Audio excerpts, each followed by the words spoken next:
Now the STB configuration, press OK. STB model, what I like to do is I like to go all the way down and I like to use the 324. Any other version after that, you will create some issues. You're going to get a message on the screen like please update your firmware and stuff like that. Just go to the Mag 324. Firmware, I'm not going to touch it. Screen resolution, we're going to leave it as is. The MAC address.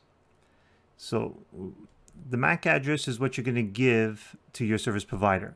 Especially if you're using this program for your IPTV subscription, they're going to ask you for this MAC address. This is the part you're going to give to them. And the one thing is, you do not share this with anybody. Serial number, what I like to do is delete it. Once you clear it, just hit next, press OK. With my experience, I get less buffering, no issues, everything loads a lot quicker without the serial number.